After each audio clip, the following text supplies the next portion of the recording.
All right. In the last video, we used vision-based scraping to extract some information from company profile pages on LinkedIn.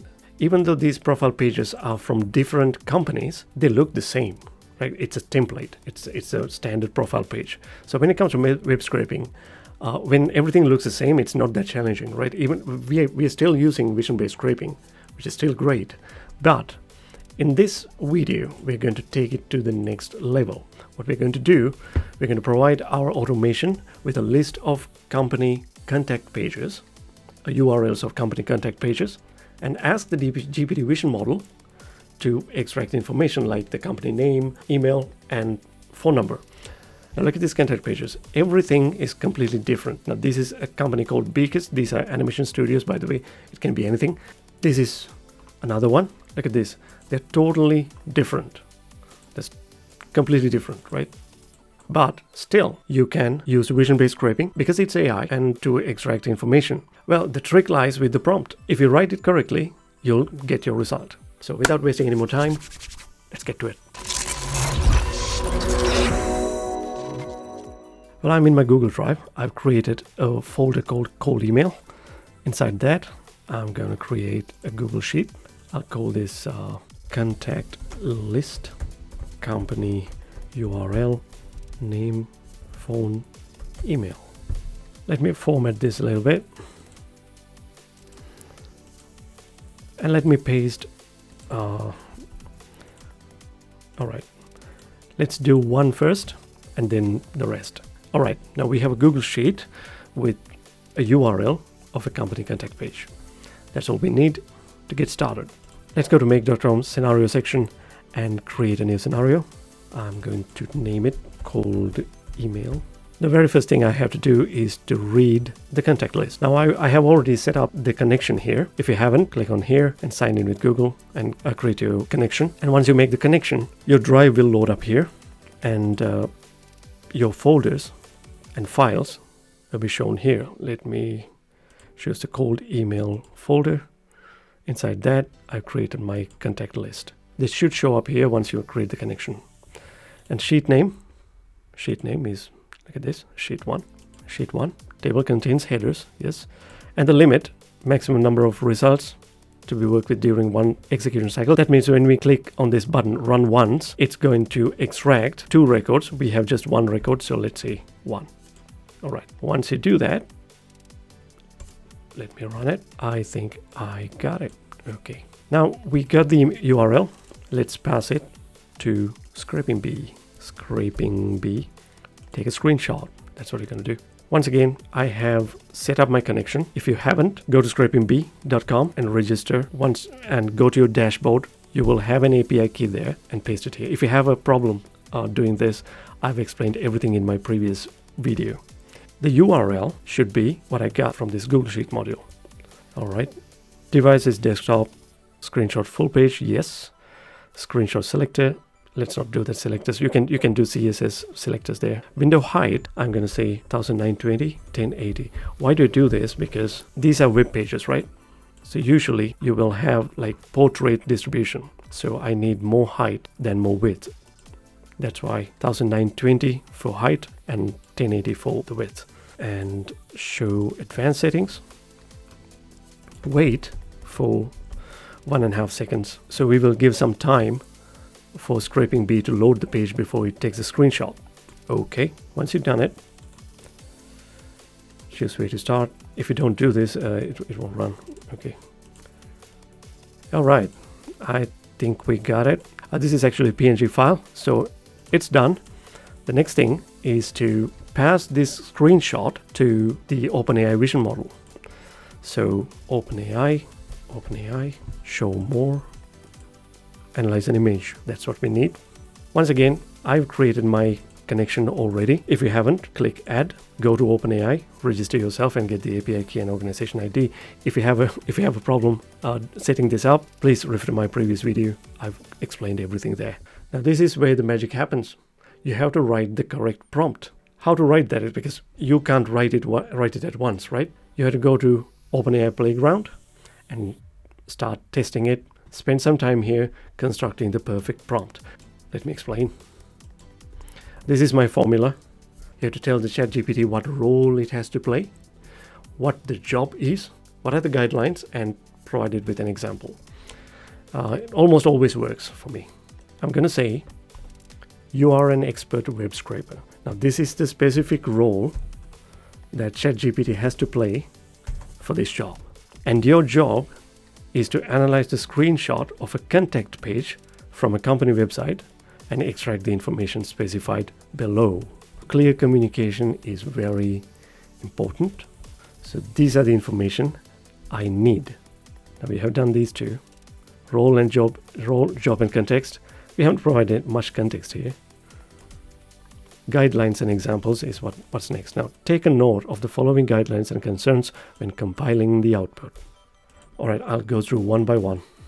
This might take a while, but it's super important that you understand this. Try to find a name of a person which appears to be a contact and give me only the first name.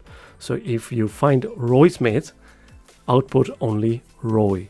Why I need this is because I'm going to compile a cold email, right? When I'm addressing, I'm going to say, hi John, hi Emily. That's how I'm going to address. So for that, I need just the first name. For example, now this website has a name here. Look, Steve Smith. It has a name. But none of these other pages, I don't see any name, right? Because these contact pages are different. Some of them will have names on it. Some of them won't have names on it. So we have to instruct GPT what to do when there is no name. If you can't find the name of a person, just give me the company name. It should be available in the header or footer area. Usually in the header or footer area, the company name will be there. Now in this example, in the header, what you have is the logo, but in the footer, the company name is there. All right, let's hope OpenAI will figure this one out. Now in this case, in the header area, there's the company name, and in this case, in the header area, once again, the company name is there. So usually that should work, but it's not complete. Sometimes ChatGPT might not be able to identify their name. So if you can't find any name, extract the domain name of the email address and output that as the name. So if the email address is contact@mindsparkai.net, the company name should be the title case of the domain name. Usually that's how it is, because these are companies and these are their business contact pages. In there, you don't use Hotmail or Gmail email addresses, right? You have your custom email domain. That's one way. If you can't find the company name in any other place, this is a good place to extract the company name. So that's what I'm telling our ChatGPT to do. So in any exceptional case, if you can't find anything, even an email address or a name, don't write anything in the name field of the output. I'm taking some time on this section because it's super important that you understand this. So my fifth guideline is that if you see multiple email addresses, give me only one of them. Prioritize the email addresses with a person's name in it, else prioritize the email addresses starts with info or contact. Now look at this. Some pages have multiple email addresses. This is for HR, this is for partnerships, this is for info. And here, look at this.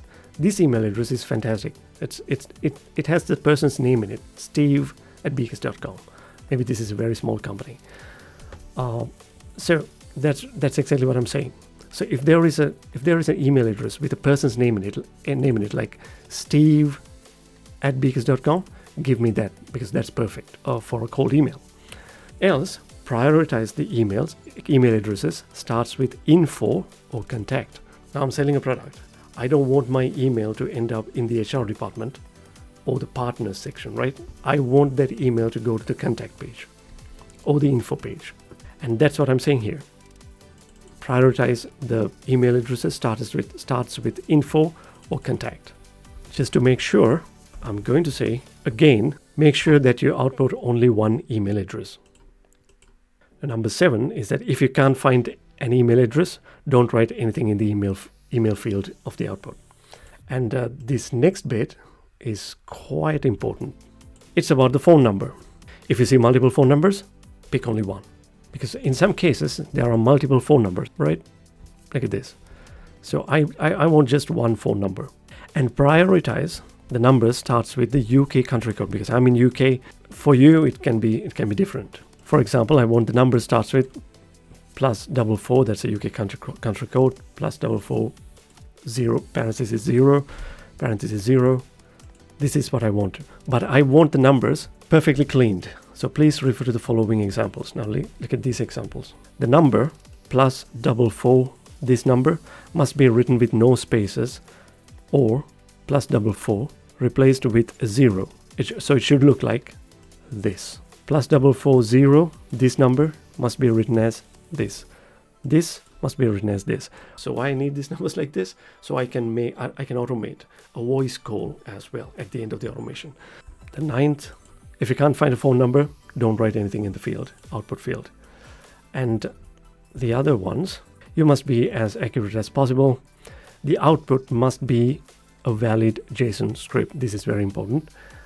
And you must not add comments to the output, and you do not add these 3 commas to the output. Now, I've done that because sometimes it does that in the output, and my automation breaks down. Now I'm going to provide the example, right? Example, following is what the output should look like. The name field, this is a JSON script. JSON scripts are name value fields, name value pairs. Now this is the name, this is the value. Now this is what I need as the output. So let's get rid of this bit. Now our prompt is complete. Now you can see how long this is and how meticulously I have instructed the AI to carry out the task. This is what prompt engineering means, right? So you have to spend some time in your OpenAI playground perfecting your prompt like this. These things actually I discovered after running this prompt multiple times and getting wrong outputs multiple times. So yeah, you have to go through the process to come up with the perfect prompt. I have all the screen captures of the contact pages here for testing. So let's upload an image and run. It seems like we are getting the output. Let's do another one, maybe this. Let's very quickly do another one just to see if this is really working.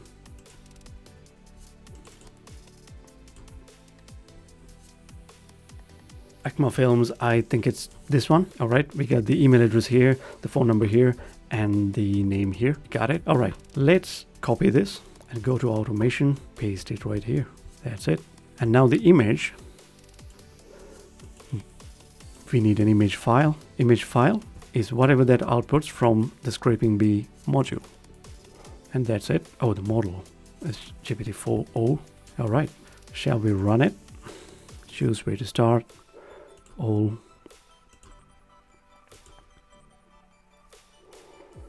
All right, we got the information. This is the output bundle, name, save, the email and the phone number. Everything is there. Now what we have to do, we have to parse that. Processing that information is called parsing JSON, parse JSON. Let's create a data structure here. Generate a data structure from the example we provided. All right, that's done. The JSON string we need is the output from this module. It's this one, the result. This one's blinking means I'm referring to that module, right? All right, that's it. Now here, I need a router because I'm going to do 2 things. One thing I'm going to do is to update a row. Choose the file, cold email, contact list, sheet name is sheet 1. I'm not going to update company URL, but I'm going to update the name with name, phone with phone, email with email. Row number is whatever the row that we just read. So link that property into that field. Okay. Well, the next thing I'm going to do is to send an email. Sending an email is really simple, but you're sending your email to a potential client. So your email should be sent out, not from your Gmail address or Hotmail, Yahoo, whatever. You could end up in a spam folder. So you have to connect your business email address into the automation. So let's choose send an email. I have already set up the connection here, but I'm going to show you where you have your business email varies. In my case, it's Hover. This is where I bought my domain, mindsparkai.net, and this is where I bought my mailbox as well. So this is my email. Now you have to log in to whatever the service that you have your email registered. You should have this information. When it comes to Hover, this is how you get it. In here, you have this login URL, mail server, incoming mail server, outgoing mail server, and encryption and everything. All right, so in the automation, let's add the connection type, not the Google restricted because you're not using Google, not Microsoft. You have to choose others. Email provider, if you don't see your email provider here, I don't see mine, so it's other. So email address, this is my email address. Your full name, this is the name that your client will see in their email. So I want to say Indonel. The SMTP server, now in this case, I have this information here. This is the server and this is the port. I just need the server. SMTP server. This is the port 465. What is the port? This is the outgoing server. Now we are sending email. We are not receiving here. We're sending email, so we need the outgoing port. It's by default. It's set here because this is a send an email module. So they have already set it up here. And here, your username and password to whatever this mailbox. Paste your username and password. Once you do that, you'll be done. Save message after sending, I would say no for now. And add a recipient. Now, who's the recipient? It's the email address that we extracted.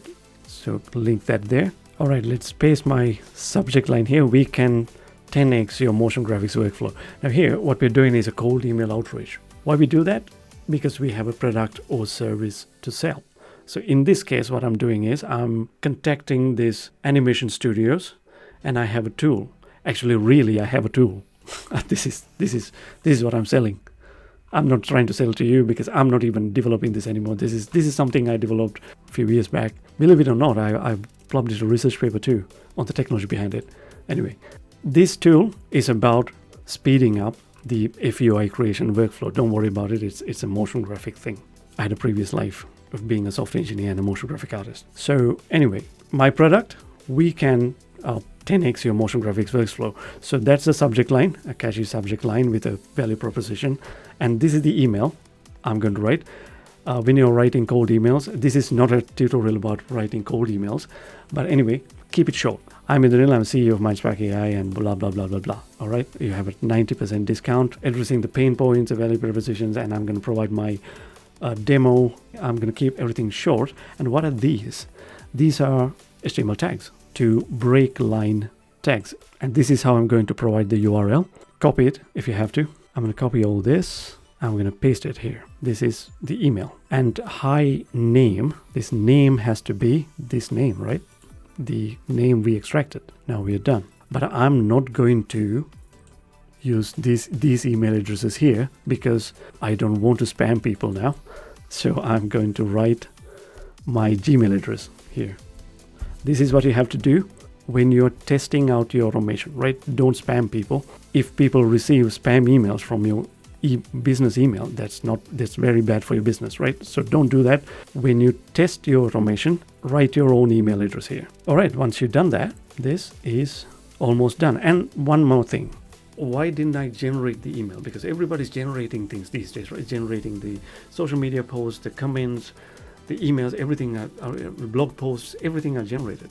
Why didn't I generate? Well, I can. The fact that you can use AI doesn't mean you should use AI, right? AI is still unpredictable, right? Only use AI when it makes sense. When it comes to web scraping, it makes sense. It makes all the sense. What we just did is stuff of science fiction. So use AI only when it's necessary. All right, now let's click OK. Let's run it. And look at this. We received the email. Hi, Steve. I'm Indranil, and blah, blah, blah, blah, blah, blah, blah, blah, blah. Click demo here. Once you click it, you're directed to here. And the contact list is also updated. Name, the phone, the email. Let's paste all the other URLs. Whatever the number of URLs you have, go to automation and run. With that said, that concludes our tutorial. All right, now you see how powerful this technology is. So we got the company name, email address, and the phone number. We already sent the email. What about the phone number? That's what we're going to do in the next video. We'll make a phone call. We can automate that process as well, which is very interesting area in automation. So yeah, I'll see you then. Bye bye.